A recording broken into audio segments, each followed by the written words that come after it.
And we're back. There it is. Today we're interviewing Joe Rogan. Actually, you know what, Joe? Why don't you hold off? We'll do you the next episode. Yeah, you can come back. All right. Yeah, we'll do the Joe one later, right? Yeah. I will see you later, Joe. Joe, do your thing. We'll get back to you. Yeah, we got other things to talk about, Joe. All right, bro. The whole world doesn't revolve around you, bro. All right, coming to you live and direct from Austin, Texas. So what did you learn this week, Rome? Stretch? What did I learn? Did you learn how to talk into the microphone, or? Yeah. What I learned is the constant truth of the pressures of living in the Western world, where we have so much abundance, and you have to learn how to find all the challenges and run toward them to keep yourself sharp. You can't run away from them,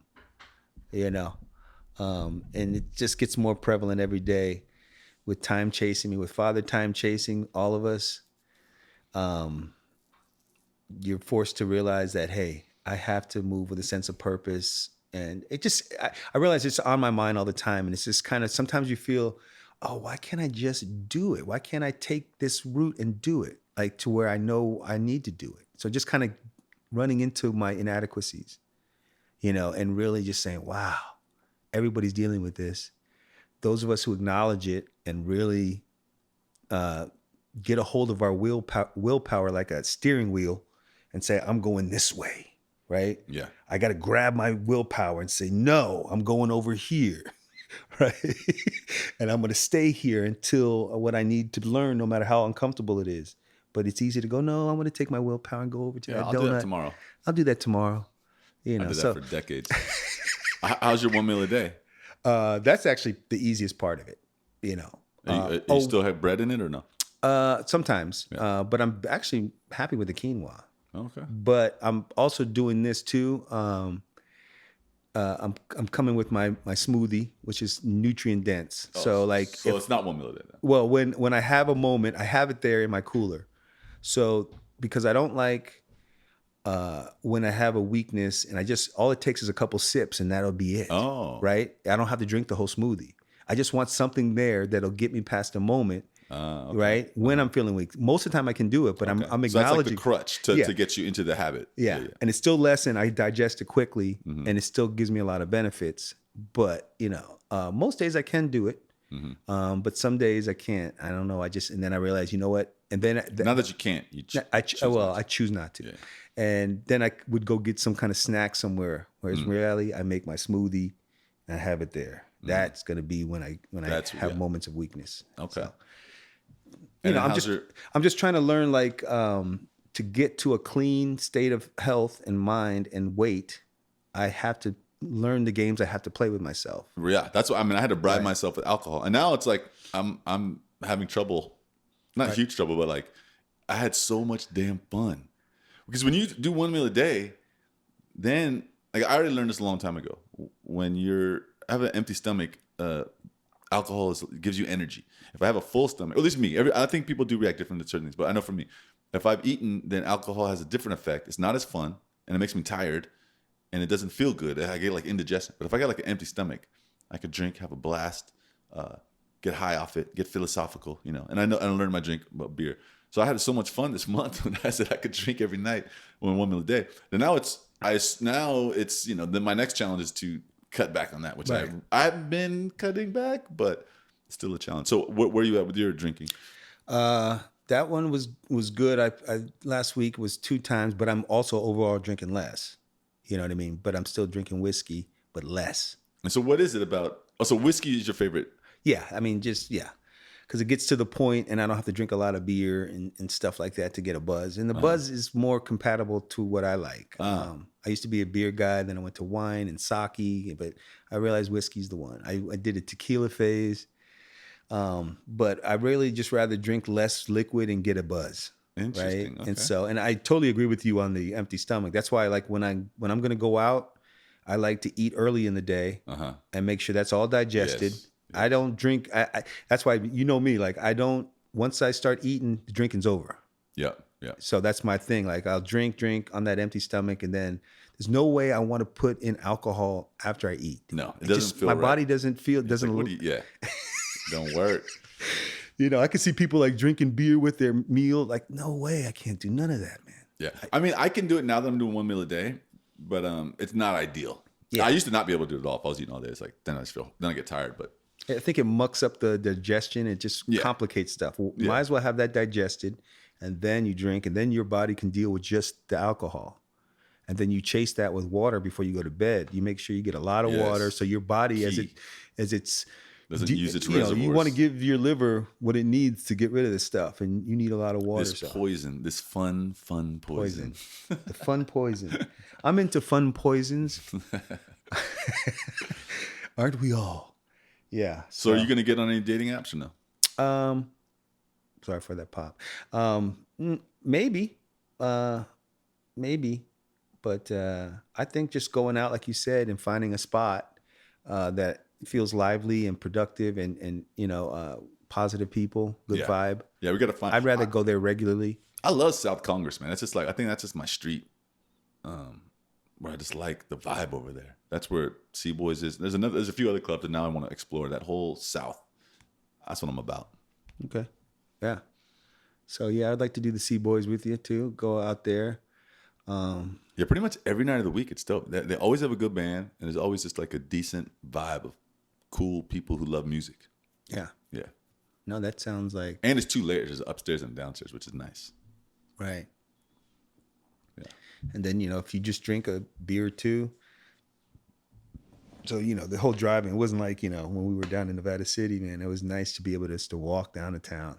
Oh, yeah, that was nice. You never had to worry about driving drunk or anything. You just went on to go home, I walk up the hill, into like a cool, badass town with, the right amount of people. It wasn't always crowded and crazy crowded, all ages, all kinds of hotness. And it would be fun to go back and visit for a weekend, but it have to be some other reason than just visiting. But that would be fun to go back. We should go together and maybe if Jocelyn's doing something like having some big event or something. Yeah. Or maybe like as my band, No Permit can go perform up there. That would be cool. Yeah. That'd be worth it. That's probably what we'll do. We'll book a show there, and then you can come visit when we're doing the show, and then be like, stay there for a few days, rock it out. There you go. Mm-hmm. Come and meet everybody and say, look, all right, we're doing it. Yeah, because it is a magical little town. Yeah. And I'm surprised, like, I guess how'd you stumble upon that town?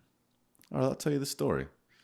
Let's see. Oh yeah, you know it's a pretty badass town, as you know the history about it. And I know exactly. Okay, so check this out. So Gabriel, one of my old friends, his girlfriend, Grace, who is a bit of a wild one, but she's cool. But she's a bit of a wild one. But she's an individual, and she didn't get duped by the hoax, the COVID hoax. So that says a lot. She didn't get duped, thank God. Anyways, when I moved to Cali years later, 5, 6, 7 years later, she was in the area, and I was living in San Francisco. And like I said, we're kind of friendly, but we also kind of get on each other's nerves because we lived together. When he was dating her, we were roommates for a while. There in Camp Mo. Yeah. No, in New York. Oh, but in Camp Mo. Oh, Gabe? No, she never lived in Austin. She was only from New York. But which Gabe? There's 2 Gabes. The Gabe from Camp Mo. The brown hair with the blue eyes? Yeah. So he was also in New York. He was like a waiter, right? Like a high level. Yeah, exactly. Yeah. Bartender now.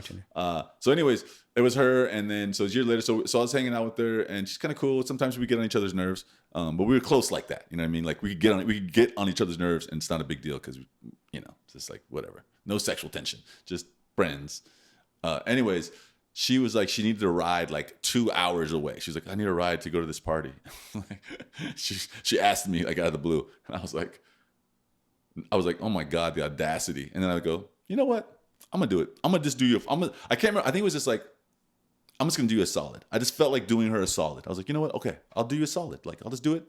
I don't want nothing. I don't want no gas money. I'm just going to do it. I just remember just thinking that was just what I felt like just being nice.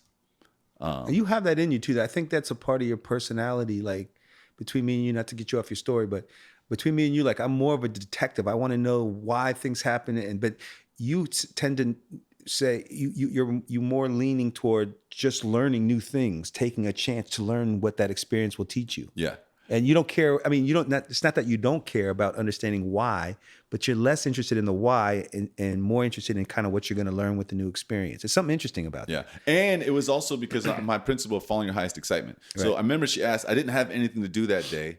And it did sound kind of exciting. You know what I mean? And normally I would have said no. I'm like, no, I'm just not doing it. But for whatever reason, I was like, okay. And then it was exciting just to be nice and just do somebody a favor because she is an old friend. You know what I mean? And so it's like, all right, do it. So then I drive her there and all the way to Nevada City to, the people too. Ocean, I think his name was Ocean. And then his ex, which was another one of I can't remember her name, but you know them both. So I went to this and I saw this world. I was like dumbstruck by how wild everybody was. I was not even social. I wasn't even that comfortable. I was like just in awe of all these people, all these wild ass hippie outlaws making hundreds of thousands of dollars at this party. It was amazing. Yeah. And then I stayed the night, and then I think there was like a trim job or something, and did a little trimming, and so I just got introduced to the world. And then, I saw that world, and I was kind of tired of the world I was in, and then I was like, Then later I got another trim job, and I realized I'm a fast trimmer, and then I was like, all right, let's go to Nevada City. So that that little moment led to all this. Yeah. And it turns out that that's a unique city Yes. and with a lot of uniqueness to it. And most people never know that place exists. Yeah. So to whoever's listening, we're talking about Nevada City. It is like one of the weed capitals of the world. To my awareness, it's like it's all 50 to 70% of the people living in the area make their money directly or indirectly from marijuana, legally, illegally, grayish, legal. The wild people, they dance, they trim. All kinds of people come from all over the world, like during the trimming season, and you can just sit and trim weed. The prices of weed is always changing, but sometimes you can make $300 a day. Sometimes you can make $600 a day trimming weed. And it's just a wild, different type of world. It's very artistic. And there's a lot of places like that in Northern Cali, but Nevada City in particular is a very artistic, culturally relevant, small town. And it's a unique, beautiful town.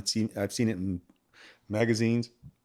And then too, it's beautiful up there. Yeah. We're up in the Pines. Yeah. The drive to it, once you get off I-80, the drive is beautiful. And I met a lot of unique people there. So So we spent a couple years there. For that. Yeah, and we dived in. That was a great experience. Yeah. Also, too, I would say like a lot of times, like you say, like some of the podcasts I listen to, you go like, there's a lot of women that aren't like that. But I would say most of the women up there, given the chance to be on some of these podcasts, would be saying some of the same things. You know what I mean? Even though they're not ratchet or anything like that, they still hold the same views as some of the stuff I listened to, because I had a lot of conversations.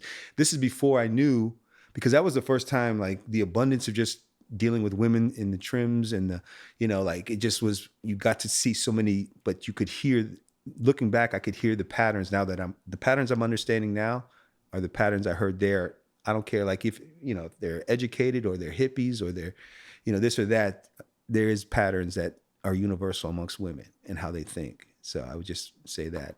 But it gets a bad rap because a lot of these women are ratchet sometimes, but not all the time. But the views are the same, And remember, like when you left, like and you were into Trump and all that. It's like everybody's like, "What's going on with Micah? What the hell? I thought he was." No, well, you thought I was a liberal. You was wrong, nigga. Well, I am liberal in some things, but I'm a classic liberal, maybe. I'm a classic liberal with conservative views. Everybody thinks you have to be one or the other, but they're actually, a balance, like yin and yang. You got to be conservative on the things that are important to be conservative about. Yes. And then liberal on the things that are important to be liberal about. Yeah. Yeah. I got both. Yeah. So as you should. Yeah. So Nevada City, that was a great place. Now we're out in Austin. It's pretty popping here. Yeah. Yeah. And it is one of those cities, like you said, like when you were in Iowa, Austin, back in the day, anytime a city gets a lot of unique international focus, it changes the locals. Mm-hmm. And so it's different. Like, you know, even in Iowa, you go there where the meditation and all that stuff was going on. It kind of changes the locals. Yep. You go outside a little bit, you see, you know, hillbillies and country folk and Mm-hmm. who don't. But in the city, like Austin used to be, all the international music came in, kind of affected everybody. That's why it's different from Houston and Dallas. It's true. You know what I mean? Yeah. It's because all these artists come here in this specific region. Yeah. And it just affects out as far as it, and then it stops, and then you just go out and there's, you know, Ted and Ethel out there with their rakes and thinking their way and with the trucks. But yeah, so, and Nevada City, I think, was like that too. Speaking of that, one thing I want to talk about too is my experience at South by Southwest. So me and you have both lived here off and on for many years. And have you ever explored South by Southwest? In those early, you know, in the early 2000s. Remember did? when you used to get the free band? Yeah, we would get the fake bands and do it. So I did a little. I went to a few shows, but I never fully dived into it. I would go to a show here, but it was just overwhelming. And now that last year I barely went out. The year before that, I don't think it happened. But this year I went out and it was truly amazing. And if anybody, you went out one day. Oh, you went out Sunday, huh? So you didn't really get the experience. I didn't get to, yeah. Yeah, 'cause now we know it kind of dies on Sunday. I think this year was not as populated as it has been in the past. So I think I think a couple of years in the like 2002 and 2003 when we were all still living together, we go see like movies and we go see things. Yeah, you know a little bit, yeah. But we didn't really go in. Yeah, we never bought tickets, and we never like this one. I went every day, and I just want to say that it's I'm never gonna miss it again. And next year I'm gonna plan it out too. I'm gonna look at every day. I'm gonna know where. You know what? Here's what I recommend: if you go to South by Southwest, you don't even need to buy a ticket. At least you didn't this year. I don't know if it'll be the same next year. So many free events. So much to go. Every band is pretty amazing. And I recommend just starting early-ish, microdosing on some shrooms or something, or eat some weed just to open you up and give you to be receptive to the music more. Maybe you don't need that, but it ain't gonna hurt. If you're gonna do them, I think that's a good time to do them. But know where you're gonna end up. So we're like, okay, I'm going to end up at this venue, which for us is usually Flamingo Cantina because that's where the Caribbean stage was. For me, that's where it was. And then start somewhere and just wander to that and to see all the amazing bands. And trust me, most of it's free. And it's incredible. It's so worth it. Live music, I even though I'm a musician, I didn't realize how important live music is. It's something very, very special about every band because the amount of energy and commitment and time and like chance to have a band is like incredible. It's like ridiculous. Also seeing like the people who are standing above the other musicians that aren't aren't hungry. I mean, they might enjoy music, but they're not hungry trying to get somewhere with it. So you're going to get all these A game, everybody giving it their best. You know what I mean? Because they want to make it. They want to make a living at this. Yes. You know, so they know like they have to be polished. Yes, you've seen everybody's A game on South by Southwest. Yeah. I mean, I saw Swedish pop bands. I saw all like string things. I saw gypsy reggae, blues, cumbia, like just a explosion of live music. And I literally liked every single band I saw. And I'm picky. I don't even usually like. He liked all the genres too. Like, yeah, I was like, damn. I'll see it. Country, let's go. Bluegrass, I don't care. Let's hear it. Yeah. Except the heavy stuff, I still don't really want to hear the heavy. It's so loud. You know, it's like dark. I'm kind of, you can miss me with that shit. With darkness? Yeah. But anyways, you haven't been to South by Southwest, I recommend it. Come catch our live podcast. We'll probably be doing that next South by Southwest. I'm putting on some shows, no permit, music in the house. Little plug. I think I'm going to use that. Miss me with your dark mood. Hey babe, miss me with that dark mood, okay? Slap. Oh yeah. No, that's cool. Good stuff. Yeah, I'll be looking forward to that next year. You're right, because I still like going out. It's just like you're right. Like I would, obviously it's not going to be easy to go out. In some areas it is. Like when we could walk down to Nevada City, that's nice. You can go out more, but you could see all the things that kind of stop you as you age. Like, oh, I got to go, then I got to part, and then I got. But like you said, if you plan it, I said, I want to see this, and this, that happens on this day. And you make allowances, you prepare, you get there early, you park, Yeah, that's the thing. I would always park over South Austin and I would Uber back. I'd walk into town, walk through, and I'd just Uber back. You know what I mean? Right, we're making money now. Like we're not like little young people that, had to, do all that stuff. Oh, no, I can't afford the No, we got the money. What are you talking about? You're not allowed to say that. I can't afford. I can't even say that sentence. I can't. My mouth won't even allow me to say that. Afford? Afford? Oh, yeah. I afford. Dr. Afford. I afford. That's all I do is afford. I afford everything that I want. Everything I want is afforded. That's funny.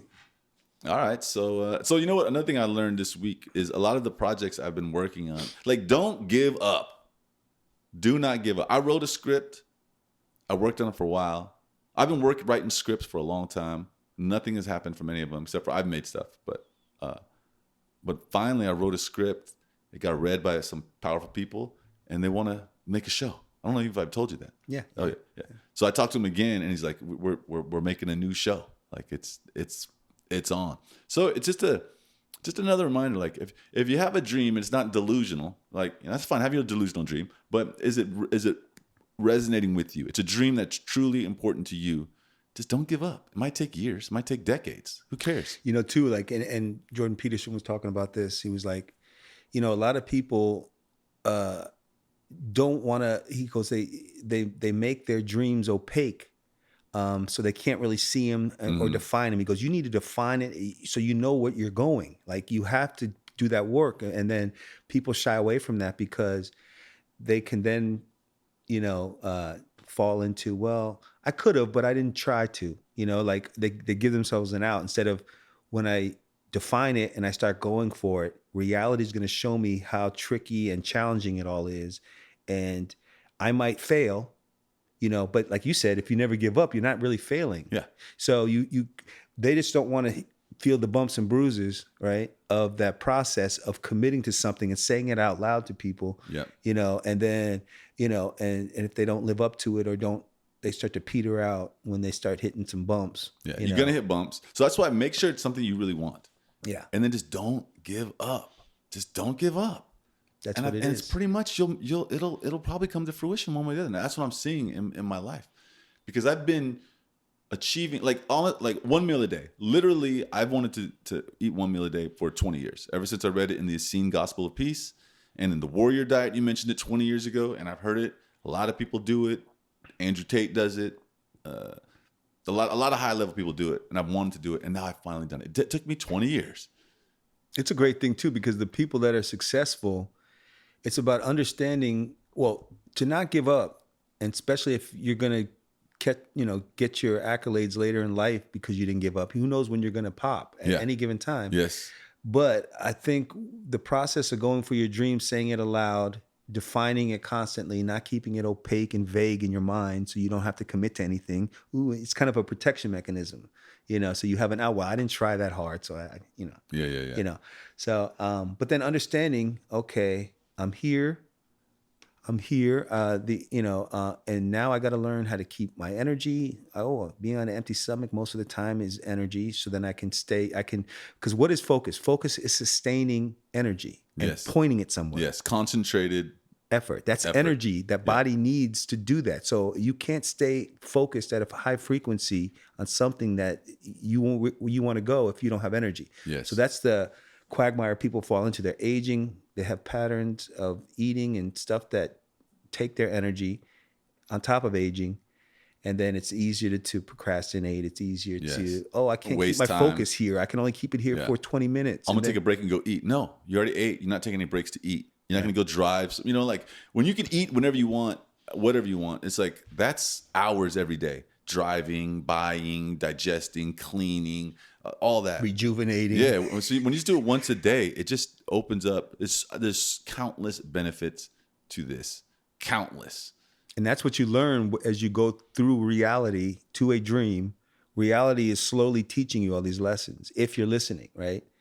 Okay, my dream's there. Okay, I'm petering out. I'm procrastinating. What's happening? Oh, I'm feeling sluggish after that beer and that hamburger. I need to relax. Oh, another day went by.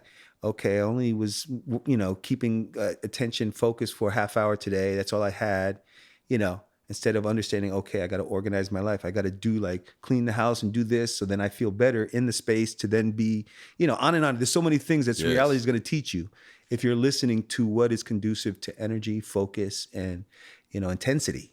Yes. So yeah. So keep up with your dreams. South by Southwest. you say, whoop the hell out of your dreams? Whoop the hell out of your dreams.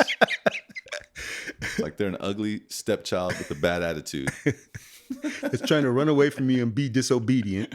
You put that in. Okay, that's good stuff. Yeah. All right. We can do a short one. Yeah. Anything else? We'll stay after it. Anything else on your mind? Not at the moment, but yeah, I think we did a couple. We want to keep them short, sweet, flesh them out, and get out. Flesh them out and get out. Get in. Flesh is in. Flesh is out. And we out. Flesh that topic out and get out. Get the fuck out. All right then.